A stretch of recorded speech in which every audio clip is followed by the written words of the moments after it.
और चीनी भाषा में एक और कहावत है कि अगर तस्वीर अच्छी है तो उसे अखबार में छापिए, वरना उसको डस्टबिन में फेंक दीजिए। आपके सामने बैठे हैं, इनकी बुक पढ़िए।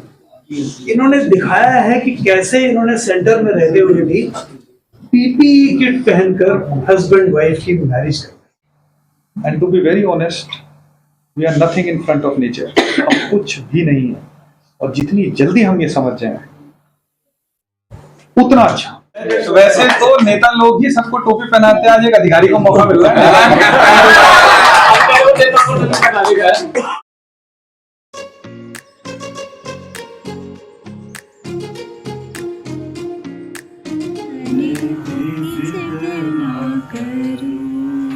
बहुत बढ़िया स्टेजिंग एरिया है जिसमें हमने कोविड में लॉकडाउन के दौरान जब अपनी सरकारी ड्यूटी की थी, तो उसमें रियल लाइफ के किस्सों को हमने इसमें समाहित किया है।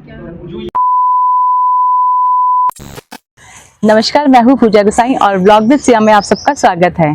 और आई होप आप लोग अपने घर में अच्छे से होंगे, खुश होंगे। सो गाइज, आप लोकेशन देख के सोच रहे होंगे आज मैं कहाँ आई हूँ। तो आज हम आए हैं, एक बुक के ऊपर चर्चा है जो कि लिखी है मितेश्वर आनंद जी ने। हमारे जो बहुत ही अच्छे लेखक मितेश्वर आनंद जी हैं, उन्होंने एक बुक लिखी है स्टेजिंग एरिया। तो ये इनकी सेकंड बुक है सर की। पहली बुक जो इनकी थी वो थी हैंडल पैंडल, बहुत ही अच्छी बुक थी। तो अभी थोड़ी देर में हम अंदर चलते हैं और जो भी होगा आज आपके साथ शेयर करेंगे। तो आप सब लोग जो है ब्लॉग में बने रहना। ब्लॉग जो है बहुत ज़्यादा इंटरेस्टिंग होने वाला है, तो चलते हैं अंदर। और वहीं चौबट्टा खाल से मैंने पहला चुनाव लड़ा, चौबट्टा खाल विधानसभा का। और टिहरी जो लोकसभा सीट है उसके लिए हम लोगों ने लड़ा था। सबसे पहले एक छोटी पार्टी हम लोगों ने फॉर्म करी थी, उत्तराखंड क्रांतिकारी डेमोक्रेटिक, और जो कि क्षेत्रीय पार्टियों में एक अच्छा मुकाम हासिल कर पाई। अभी फिलहाल मैं भारतीय जनता पार्टी के साथ आगे की अपनी जो तैयारी है उसको हम चाहते हैं कि उसमें एलिवेशन हो आपका, सो दैट हमें भी सारा हमारी शुभकामनाएं हैं। बस फिलहाल शुभकामनाएं नहीं है। नमस्कार, मैं ललिता रावत, बचपन से ही बाय बर्थ दिल्ली में हूँ। हम तीनों के ही पिताजी आपस में दोस्त थे, तो भाई बहन का रिश्ता है। भाई ने आज साथ में आना है, इतने टाइम बाद, बहुत समय बाद।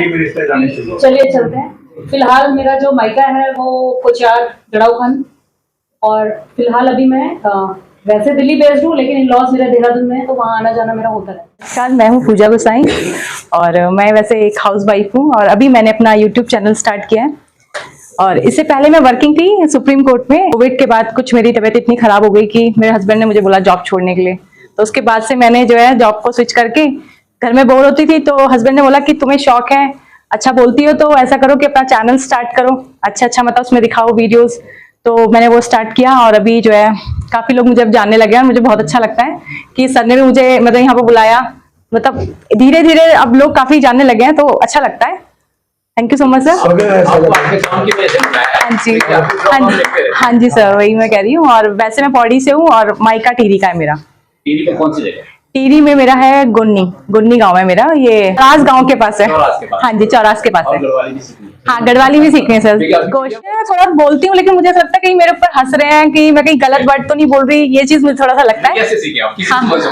हाँ, मैं उससे सीखी। सपना भी साकार हो जाएगा कि मैं मम्मी को डांटती हूँ। लड़की इसलिए बोलते हैं कि पापा मम्मी साथ में थे ना, तो गढ़वाली में बात करते हैं। गढ़वाली वो हाँ, दादा दादी से, क्योंकि जब तक रिटायर नहीं था तो हम मतलब ज्वाइंट फैमिली थी हमारी। तो मेरा नाम महेंद्र सिंह है, और जैसे कि इन्होंने अपना इंट्रो दिया तो आप जान गए होंगे, जैसे मैं इनका हस्बैंड हूँ। अच्छा, बहुत बढ़िया। तो और क्या बोलूँ, मुझे तो आप समझ गए। और आप उनके सामने बोल नहीं पाते, आप उनके सामने बोल नहीं पाते, हमें बता लेंगे। जी सर। नमस्कार, मेरा नाम कुमार पंकज है और रोजी रोटी का जरिया हमारा नोएडा में है। रहता मैं इंदिरापुरम में हूँ, और वैसे मैं प्रोफेशनल सिंगर हूँ। भजन, गजल, सूफी, ओल्ड मेलोडीज, बॉलीवुड मेलोडीज हम लोग गाते हैं। मेरा नाम सुशील पुरोहित है और मैं यहाँ दिल्ली में भी बात कर रहा हूँ और रिटायर्ड सिंगर और बस अपना रिटायरमेंट लाइफ चल रही है। और हाँ, विद्यार्थी से संपर्क है, इसलिए मैं उपस्थित हुआ हूँ। भाई की किताब बहुत बढ़िया लगी है, मितेश्वर जी बड़े सरल शब्दों में लिखा गया है, तो बहुत पसंद है और समझ में आ गई। नमस्कार, मेरा नाम विनोद कप्याल है मेरा नेटिव प्लेस ग्राम धनूल पट्टी मनियार से पूरा एड्रेस बताता हूँ और पौड़ी गढ़वाल का रहने वाला हूँ और दिल्ली में सर्विस करता था। गवर्नमेंट ऑफ इंडिया में था। मैं भारत सरकार से सेवानिवृत्त राजपत्र अधिकारी हूँ और वर्तमान में जो मेरा मकान है इंदिरापुरम में रहता हूँ। पहले मैं उत्तराखंड के बारे में इतना ख्याल नहीं करता था क्योंकि सरकारी नौकरी के सवेरे शाम पर नौकरी में रहते थे हम लोग। रिटायरमेंट के बाद मैंने ठान लिया कि मैं सेवानिवृत्ति के बाद अब मैं किसी के उसका अधिकार क्षेत्र में नहीं हूँ। हमने सरकार की बहुत सेवा करी, 48 साल सेवा करी। उसके बाद मैंने एक अपना ध्यान ये लगाया कि उत्तराखंड के प्रति समर्पण की भावना मेरे अंदर आ गई कि उत्तराखंड को हमने आगे किस तरह से इसका विकास हो, पलायन रुके किस तरह। तो मैं आजकल उत्तराखंड के सब सामाजिक संस्थाओं से जुड़ा हुआ हूँ। हर सामाजिक संस्थाएं मुझे अपने कार्यक्रम में वो बुलाती हैं। जो मुझसे योगदान होता है, जो मुझसे कार्य होता है, मैं उसको समर्पित करता हूँ और नहीं सकता। धन्यवाद, बहुत बहुत बढ़िया। छोटी सी जगह में बैठने के लिए प्रेरित करती है श्री नितेश्वर आनंद जी।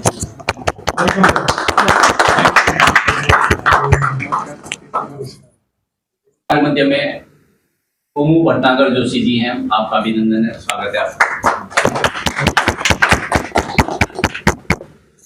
आज हम यहाँ पे एकत्रित हुए हैं उस दौर को याद करने में जिस दौर में सभी ने एक न एक बार सबके मन में एक ख्याल आया होगा कि क्या हम कभी ऐसे बैठ भी पाएंगे, क्योंकि वक्त गुजर जाता है, उसके बाद जो यादें रह जाती हैं उन यादों को हम किस ढंग से लेते हैं।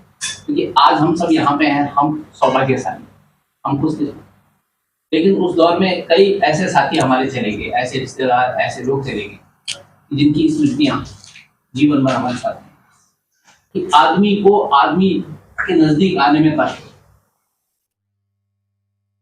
ये जो किताब है स्टेजिंग एरिया, ये नितेश्वर आनंद जी ने जो लिखी है, दो बातें इसमें, एक प्रशासनिक अधिकारी का अनुभव और एक मानव मन की कहानी। इस किताब को हमारे मध्य में कई लोगों को मैंने सॉफ्ट कॉपी भेजी, कई लोगों को हार्ड कॉपी भेजी। जो लोग पढ़ पाए हों वो इस पे चर्चा करेंगे, जो लोग नहीं पढ़ पाए हैं वो उस दौर के अपने अनुभव हमसे साझा करेंगे, लेकिन हर आदमी इसमें बोलेगा। ये अनिवार्यता इसलिए है कि ये सबके जीवन में घटा है। तो पूरी बातचीत में, पूरी चर्चा में इस किताब के जरिए, इस किताब के बहाने हम कोरोना काल को याद करेंगे। और हर चीज के दो पहलू होते हैं, सुख और दुख, और आपदा में अवसर भी है। कपिया साहब, वो प्रीति बहन और एक वो सरदार जी हैं, संटी क्या नाम है, उन्होंने कितने 100 ढोए थे। कार्यक्रम की एक रूपरेखा होती है, कार्यक्रम एक और एक तरीका होता है। तो आज के कार्यक्रम की अध्यक्षता के लिए मैं आदरणीय वीरेंद्र सेमवाल जी का नाम प्रस्तुत करता हूं। मैं आप लोगों आदरणीय वीरेंद्र सेमवाल जी का मैं परिचय आप लोगों से करवा दूं, हालांकि सभी लोग जानते हैं, फिर भी आप उद्यमी हैं, आपका वस्त्र उद्योग में काफी अच्छा कारोबार है, काशीपुर, मेरठ, और आप राज्य मंत्री रहे हैं और आप भारतीय जनता पार्टी उत्तराखंड प्रदेश के विशेष आमंत्रित सदस्य हैं और राष्ट्रीय पुरस्कार से सम्मानित हैं। मैंने किताब के बारे में जिक्र किया था लेकिन बहुत अच्छी विशेषता ये किताब की है कि सरल शब्दों में बातचीत करना। जो भी उनके साथ उस समय घटित हुआ, जो भी स्टेजिंग एरिया रामनगर में जिस तरह से उन्होंने संगठित करके अपनी टीम को और एक अच्छे पक्ष को दिखाया। कोरोना एक नेगेटिव चीज, उसमें भी पॉजिटिव चीज निकाली, लोगों को बहुत ज्यादा मदद की, वो मुझे बहुत ज्यादा पसंद आई। और ये शिक्षा है हम लोगों के लिए कि ऐसी परिस्थितियों में भी हम अच्छा काम, यानी कि समस्याओं में भी हम समाधान निकाल सकते हैं, हम समाधान का पार्ट बन सकते हैं। तो ये जो कोरोना आया, कोरोना ने मतलब एक दौड़ती दुनिया को एक ऐसा ब्रेक लगा दिया जिसमें बहुत सारे हम लोगों ने अपने परिवारों के सदस्य खोए और असमंजस की स्थिति हो गई। तड़प तड़प के खोए, हम कुछ कर नहीं सक रहे थे, ये स्थिति हुई। अब कोरोना काल निकल चुका है तो मुझे लगता है कि हमेशा सकारात्मक दृष्टि रखनी चाहिए उससे वो हमें दे क्या गया ये देखना चाहिए। तो कोरोना दे गया, मैं एक दो सेंटेंस, कोरोना एक सबसे बड़ी चीज ये दे गया कि हमारी दृष्टि, पर्यावरण के प्रति हमारी दृष्टि बदली। उस समय हम सबसे ज्यादा ऑक्सीजन के लिए तड़पते, तो हमें पीपल के वृक्ष की महत्ता उसके बाद बहुत बड़ा वर्ग है, करोड़ों लोग ऐसे हैं जिन्हें उसकी महत्ता समझ आई। और मैं चूंकि पर्यावरण के विषय पर काम कर रहा हूं, तो मुझे ऐसा लगता है कि उसके बाद से इस काम में सहजता आई है, लोग आसानी से जुड़ते हैं। मित्रों का परिचय थोड़ा सा और बता देता हूँ कि मतलब आज के समय में ये वास्तव में ये समझ लीजिए कि भगवान ब्रह्मा की एक टांग पे खड़े हुए कोई सालों साल तपस्या करेगा तब कोई वरदान मिलता है। लेकिन हम लोग लकी हैं कि हम बचपन के बहुत ही छोटी उम्र के जो जब कंचे खेलते थे और गुल्ली डंडा खेलते थे, तब से हम होश संभाला, जब से तब से हम सभी मित्र एक साथ हैं, 5-6 दोस्त। तो ये सबसे बड़ी सौगात है कि इस भागदौड़ की दुनिया में आज आपका परिवार और आपके मित्र आपके साथ हैं, आपके गुरु आपके साथ हैं, उससे बड़ा आशीर्वाद और दूसरा नहीं होता है। पहली तो ये बात है। दूसरी ये है कि ये मेरे जो दोनों मित्र हैं, या पूरे अपने जो मित्र सर्कल है उसमें मैं ही एक हूँ जो गवर्नमेंट में है, और ये सब लोग बिजनेसमैन हैं और ये बड़े अच्छे लेवल के बिजनेसमैन हैं। चूंकि हमारी पढ़ाई लिखाई सब सरकारी टाइप के स्कूलों में हुई है, तो हम लोग उसी अंदाज में रहते हैं, बिंदास टाइप में। अंत में जो है वो हमारे मानवीय संबंध हैं, वही काम आते हैं या वही मायने रखते हैं, बाकी चीजें गौण हो जाती हैं, कम से कम सेकेंडरी तो हो ही जाती हैं। बहुत बड़ा आर्टिकल लिखते हैं, वो हमारी ताई जी हैं, हमारी बॉडी है, हमारी दादी है, वो पढ़ी लिखी नहीं, उनके लिए कोई मतलब नहीं है। एक अच्छी तस्वीर तो चाहे पढ़ी है चाहे नहीं पढ़ी, वो बात समझ में आ जाती। और चीनी भाषा में एक और कहावत है कि अगर तस्वीर अच्छी है तो उसे अखबार में छापिए, वरना उसको डस्टबिन में फेंक दीजिए। लेकिन टाइम बदला, जमाना बदला। आज की डेट में एक चीज है, मैं तो खैर उसका इस्तेमाल करना नहीं जानता, फेसबुक तक हूँ, इंस्टाग्राम में भी नहीं हूँ, बोली एक बार पहले भी बोला था कुछ जन है, लेकिन मैंने कहा मैं फेसबुक तक ही पहुंच पाया, मैं इंस्टाग्राम भी तक नहीं पहुंचा। लेकिन ट्विटर एक वो है, आप सभी जानते हैं उसको, और उसमें इतनी रफ्तार से अगर कोई चीज बढ़ रही है तो वो जो लाखों करोड़ों शब्द हैं वो भी खत्म, एक अच्छी तस्वीर भी खत्म, और वो ट्विटर। तो हमारे मध्य में जो है विंध्याचल से, मिर्जापुर से ब्रिजेश मिश्रा जी हैं, और ट्विटर में आपकी धमक और आपकी चमक कई बार मुझे जो है ना मजबूर कर देती कि मैं इनका शीशे बन जाऊं। कोरोना में आपने क्या सीखा, क्या कैसा जीवन रहा, प्लीज ब्रिजेश भाई साहब से मैंने खासकर सीखा कि माँ के पास रहना चाहिए था। जो हम लोगों ने ये सिस्टम बना दिया कि नहीं बिल्कुल जो कोविड का रोगी है उसे आप अलग कमरे में कर दो, ये सबसे बड़ी गलती थी, ये मुझे लगता है। हो सकता है आप लोगों का अलग अलग मत हो, लेकिन ये सबसे बड़ी गलती थी। जिस समय आपको अपने परिवार के साथ रहना चाहिए था, आप डर के मारे उनको अलग कर दिया। उस ज्यादा पैनिक की वजह से ज्यादा लोगों की मृत्यु हुई है, न कि कोविड की वजह से। आपको हार्दिक शुभकामनाएं आज की आपकी बुक पब्लिश होने के लिए। और मैं भी वैसे हिंदी साहित्य पे 12 साल से काम कर रही हूँ, कुछ हम भी लिखते ही रहते हैं, और मेरी दीदी की साहित्यकार है, मम्मी भी लिखती हूँ। जहाँ तक आपने कोरोना की बात की और आपने भी बोला कि जिस तरह से माँ बाप को अलग कर दिया गया, इसके लिए ना मुझे भी बहुत बुरा लगता है। क्योंकि एक सरदार जी जिनको अभी सम्मान मिला था, उन्होंने 4000 कितनी हजार बॉडीज को जलाया, वो तो जिंदा रही, उन्हें तो कुछ नहीं हुआ। हमने ऐसी औलाद बनाया कि हमने उनको पूछा है, हमने उनको छोड़ा नहीं है। तो कहीं ना कहीं ये चीजें ना बच्चों के अंदर भी, बच्चे भी देखते हैं, ये चीज समझ आती है कि अपने माता पिता को या अपने संबंधों को पीछे नहीं करना चाहिए जिस सिर्फ इन बातों के पीछे। तो आनंद जी आपके सामने बैठे हैं, इनकी बुक पढ़िए। इन्होंने दिखाया है कि कैसे इन्होंने सेंटर में रहते हुए भी पीपीई किट पहनकर हस्बैंड वाइफ की मैरिज करवाई। जब पीपीई किट पहन के वो मैरिज कर सकते हैं, हम अपने माँ बाप की सेवा क्यों नहीं कर सकते पीपीई किट पहन के और उनको पहना के?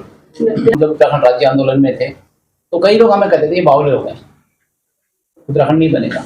घर वाले का एक शब्द इस्तेमाल करते, काट अगरोल से बजट की नहीं बजट, काट अगरोल से बजट की नहीं बजट। और आज वही लोग सबसे पहले देवबंद में प्लॉट दे रहे हैं, कुछ रिटायर हो गए हैं, कुछ बिजनेस में हैं, कुछ है। लेकिन भारतीय जनता पार्टी का विभिन्न पदों पर रहते हुए निरंतर 32 साल से वर्तमान में नोएडा महानगर का उपाध्यक्ष। अभी हम हाल में विक्रम में रहते हैं, और यहाँ सेक्टर 22 चौड़ा गाँव में रहता हूँ, और धर्मपाल अस्पताल में प्रोडक्शन में काम करता हूँ। और आप क्रिकेट के बहुत अच्छे खिलाड़ी हैं। बहुत बढ़िया क्रिकेट के क्या कोटनाला जी के बारे में बता दूं, जो कोविड काल में रसोई चली थी जिससे पूरे नोएडा शहर में भोजन के पैकेट्स वितरण होते थे, वो सब कोटनाला जी यहाँ अग्रसेन भवन पास नहीं है, वहाँ वो रसोई चल रही थी तो पूरा काम संभाल रहे थे। मतलब रोज आना रोज जाना। कॉल सेंटर में देखता था। बहुत अगला सत्र होगा तो अगले सत्र इस पुस्तक के बहाने, स्टेजिंग एरिया के बहाने कोरोना में क्या क्या हुआ, किसने क्या खोया और किसने क्या किया, जिसने सेवा की उसने पाया।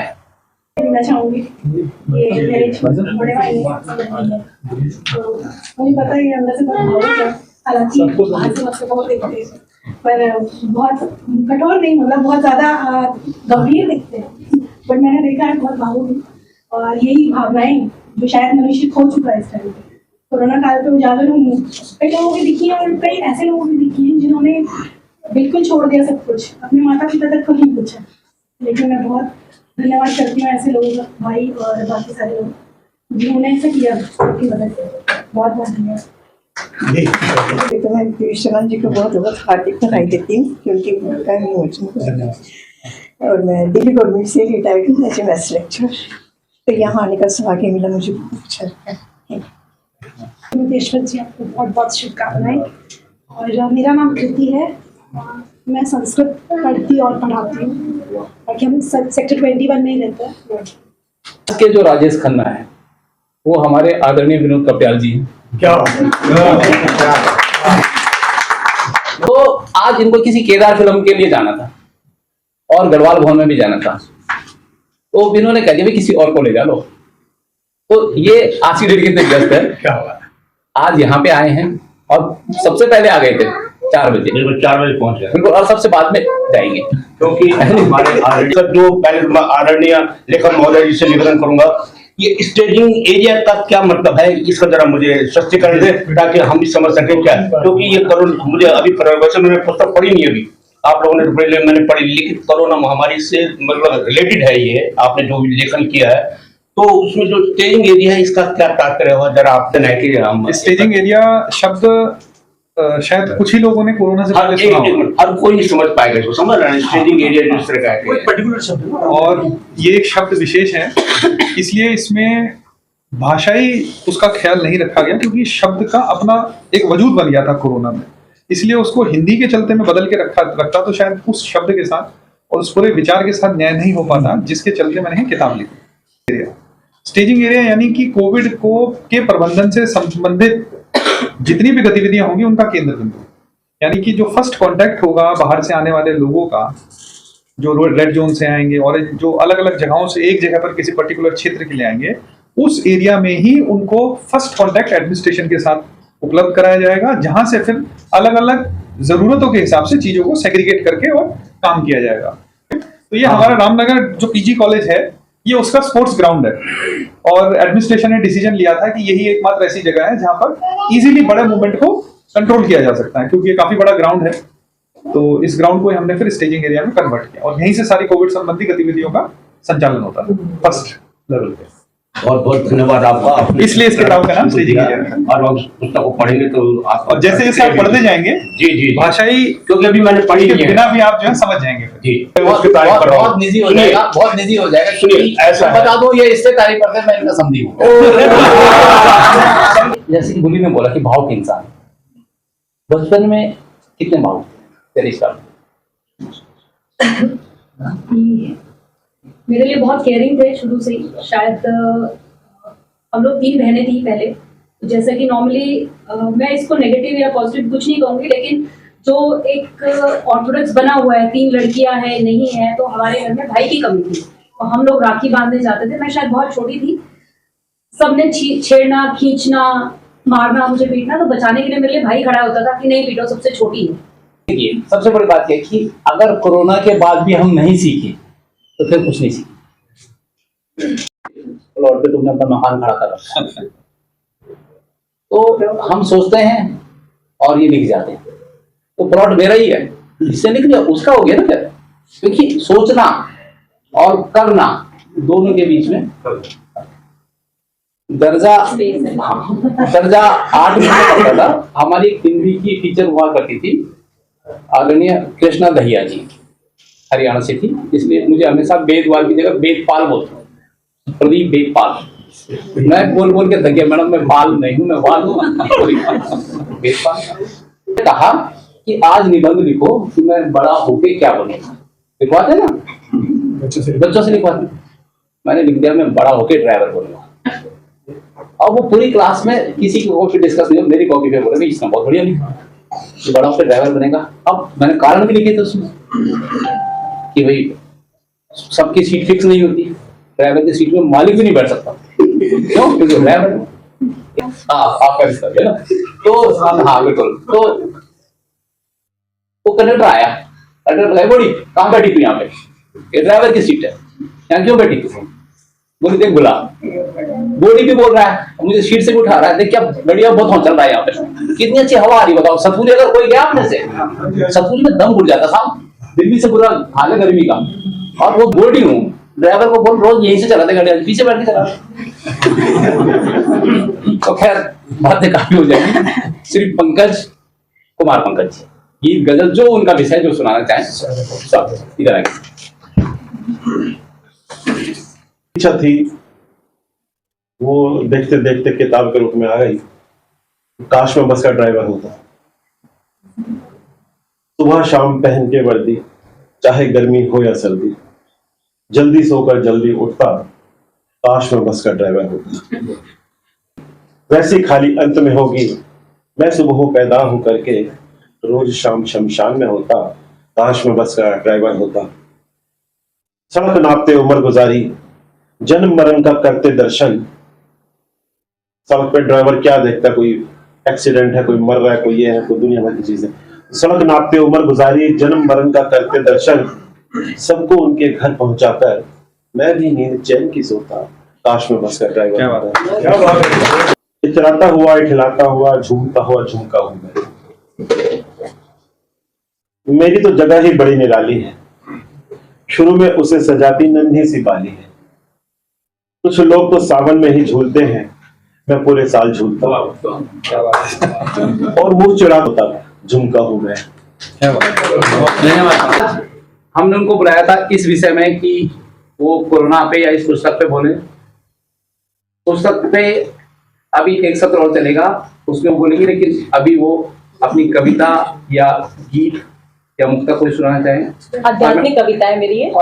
मैडम ये सबसे पहले तो मैं सर को जो है पुस्तक के लेखन के लिए बहुत बहुत शुभकामनाएं दूंगी। 1 साल के अंदर इन्होंने दूसरी पुस्तक लेके आ गए, स्टैंडिंग एरिया नाम से। इसके मैंने 80 के आसपास पेजेस रीड किए थे, बहुत अच्छी है। इन्होंने जो एक्सपीरियंस किया, जो भी इनको जिम्मेदारी उस समय लॉकडाउन के दौरान सौंपी गई थी, उसी के ऊपर सारा जो इन्होंने लिखा हुआ है। मन भाग रहा उन गलियों में जो खुद से ही अनजानी थी, मन भाग रहा उन गलियों में जो खुद से ही अनजानी थी, ऊब गई उस मंजिल से अब जिसे पाने की जिद ठानी थी, बरसे मेघा उस छोर में भी साकल ना खोली बरसों से, वीरानगी थी जिन शहरों में लगने लगे गुलजार मुझे भी। लोगों ने मतलब ऑक्सीजन कैसे भी करके लोगों को प्रोवाइड की, कैसे भी करके उन्होंने की, ठीक है। दूसरा सरकार ने एक काम किया था, आपको याद होगा, कोल इंडिया या हिंदुस्तान को, ये जितनी भी कंपनियां हैं, बड़ी बड़ी कंपनी है, इनका कार्य रुकवा दिया गया था।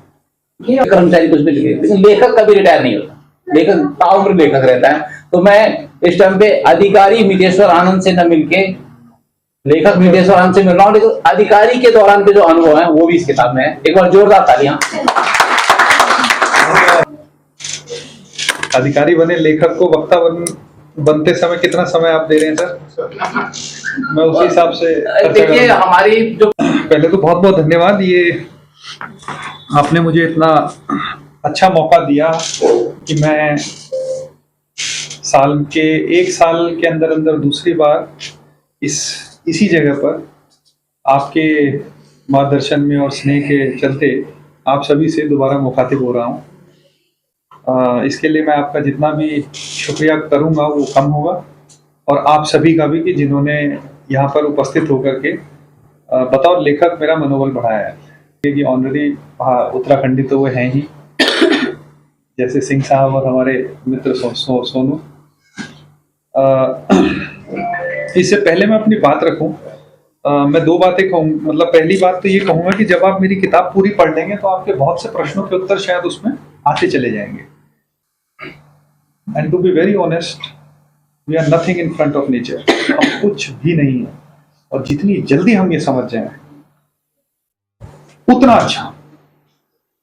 जो देखा जाए तो मोटा मोटा इस समय विषय जो हमारी किताब का है वो बन चुका है कोरोना और स्पिरिचुअलिटी, कोरोना और अध्यात्म। क्योंकि अंततः यह बातें हमें उसी लार्जर क्वेश्चन की तरफ ले गई है जो हमें फिलॉसफी की ओर ले जाता है या स्पिरिचुअलिटी की ओर ले जाता है कि आखिर जीवन का उद्देश्य है क्या है, ये क्या हो रहा है और ये क्या कर रहे हो आप। क्योंकि उस समय की मनोदशा में आप लोगों से व्यक्त नहीं कर सकता। अगर आप कहेंगे कि मुझे 5 घंटे इस विषय पे बिना रुके बोलना है तो मैं बोल सकता हूँ, मेरे पास इतना कुछ बोलने को। अगर आप कहेंगे कि इसके 5 संस्करण निकालने हैं तो मैं 10 निकाल सकता हूँ। मेरे पास इतना दुख आप लोगों के साथ शेयर करने को है, मेरे पास इतना दर्द आप लोगों के साथ शेयर करने को है, मेरे पास इतने किस्से आप लोगों को बताने के लिए हैं कि जिन्हें पढ़ करके आप शायद उल्टी कर दें, उकाई आ जाए। देखा जाए तो सैकड़ों की तमाशबीन भीड़ और इन दोनों पुलिसकर्मियों ने कोविड प्रोटोकॉल का उल्लंघन किया था। भीड़ ने पहली कोरोना संक्रमित लाश देखने के कौतूहलवश लॉकडाउन का उल्लंघन किया था, और इन दोनों पुलिसकर्मियों ने मानवता और साहस को कोरोना के ऊपर तरजीह देकर प्रोटोकॉल तोड़ा। बड़ी साहस और इंसानियत नाम का किस्सा है, रियल टाइम किस्सा है। मेरा एक साथी, हमारा कलीग है, इज अ पुलिस कांस्टेबल इन रामनगर, और एक हमारा दरोगा था senior sub inspector Jaipal Chauhan हमारे। जब पहली कोरोना संक्रमित लाश आई, that person was suffering from cancer and died of corona, because corona की वजह से। Do we have a doctor है? कोई बात नहीं, मैं डॉक्टर नहीं हूं, बट हम लोगों ने काफी कुछ चीजें देखी समझी, तो हम उन चीजों को समझते हैं जिन्हें आप लोग शायद विरोध या जिसके प्रति आपने एक घृणा का भाव या एक विद्रोह का भाव आ जाता है। हाँ, सो मैम, मतलब what I wanted to tell you was कि people did die of corona, those who were suffering from different elements. Because मुख्य बिंदु ये था कि पहली जब लाश आई रामनगर में उस युवा लड़के की जो कैंसर से मर गया था, because he got corona infection, और दूसरा टाइमली इलाज भी नहीं हुआ था, तो अम्मा को और उनको ले आए। तो भाई ने तो किसी तरह से उसको उठा लिया पीछे से, बुढ़िया उठा रही थी जब। तो आप इमेजिन, एक लेडी जिसका बेटा मरा है, लाश देख रही है, कोरोना का प्रोटोकॉल है, 150, 200, 250 लोगों की भीड़ गिद्धों की तरह देख रही है, तो एम्बुलेंस वाले साइड में, और वो बुढ़िया किसी तरह उठाने का प्रयास कर रही है। और इसी बीच में हम लोग वहां पे, मैं नहीं जा पाया था, डॉक्टर प्रशांत और हमारे 2-3 पुलिस के जो हम लोग भेजते हैं, तो उन्हीं में यंग हमारा हेमंत जी जो कांस्टेबल थे हमारे, वो, और हमारे सब इंस्पेक्टर जयपाल चौहान। दोनों के नाम मैंने इसलिए नहीं बदले क्योंकि रियल किस्सा पॉजिटिव साइड का, बाकी मैंने नाम बदल दिए। मानवीय मनोविज्ञान और व्यवहार को प्रभावित करती है, उस बात को रेखांकित करने के उद्देश्य से मैंने ये किताब लिखी है।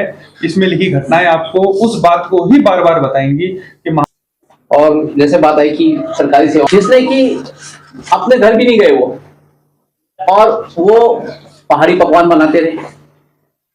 और फिर उस भाई को फिर याद आई कि जब मैं दुबई में था, जब मैं फलानी कंट्री में था, वो फलाना होटल वाला वो कहाँ फंसा हुआ है, और उनको हिंदुस्तान लाने की व्यवस्था क्या होनी चाहिए, और एयरपोर्ट से वो आदमी,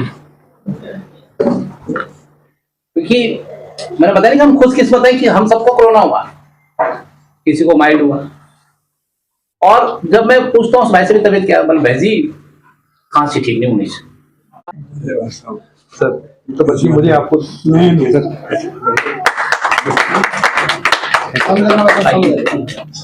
पहाड़ी उत्पादों का हम पहाड़ी किसानों के साथ और जो पहाड़ में कुछ भी कर सकते हैं उनके साथ काम कर रहे हैं। तो रूरल कोऑपरेटिव से काम करते हैं और वहाँ से बनी हुई चीजें हम उत्तराखंड में, तो ये वहाँ के बने हुए वूल से टोपी आप मुझे पहना चुके हैं पहले, ये एक्चुअली आप वाली टाइप की है। ये रामनगर में टोपी पहना चुके हैं, लेकिन मैं जो कह रहा था कि उत्तराखंडी समाज के जो लीडर्स होने चाहिए आज की डेट में, रोल मॉडल्स होने चाहिए, इनके जैसे लोग होने चाहिए। ये मैं वैसे नहीं जानूंगा, पर मुझे लग रहा है कहीं ना कहीं ये कम से कम 70-80 लाख 1 करोड़ के पैकेज पे रहे होंगे और बहुत बड़ी पोस्ट पे थे, जहां से इन्होंने सब कुछ छोड़ छाड़ के और आज सिर्फ उत्तराखंड में एंटरप्रेन्योरशिप को पावरफुल कर रहे हैं। और हमने भी इनके साथ कुछ लोगों को जोड़ा है वहां पे। तो ऐसे लोग हमारे रोल मॉडल्स होने चाहिए। और आप लोग ना उत्तराखंड के लिए जो परिचर्चाएं और जो दुख दर्द आप वो भी क्या भैया ऐसा करने के बजाय छोटे छोटे काम करें, इनको इन्हीं से कुछ सामान खरीदें। भाई जी कार्ड दे देना। हमें टोपी पहना नहीं पाते पर ऐसी टोपी हम पहन लेते हैं। वैसे तो नेता लोग ही सबको टोपी पहनाते हैं, आज एक अधिकारी को मौका मिल रहा है।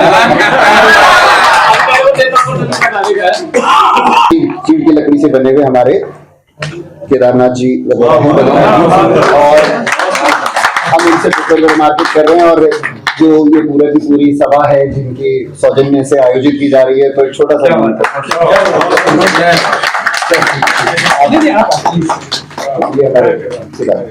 जय केदारनाथ, जय बाबा केदारनाथ। जानकारी के साथ साथ वो पहाड़ का एक जुनून उनके अंदर जो दिखता है, वो ऐसा कनेक्शन हुआ कि पहले दिन मैं उनसे 4 बजे मिला आधे घंटे के लिए, और फिर 2 घंटे बाद हम मिले और 5 घंटे तक बातें करते रहे। तब 12 बजे मानवता है, जैसे कि भाई साहब ने लिखा भी है इसमें, कुछ अंश में देख रहा था और वही लिखा है, मानवता है हमारे बीच में। आप सब भी देख रहे थे किसी न किसी कहीं ना कहीं, बाहर नहीं था इतना। इंटरनेशनली 7 से 8 कंट्रीज, मैं एग्जांपल दे रहा हूँ, बहुत बड़ा एग्जांपल है। जैसे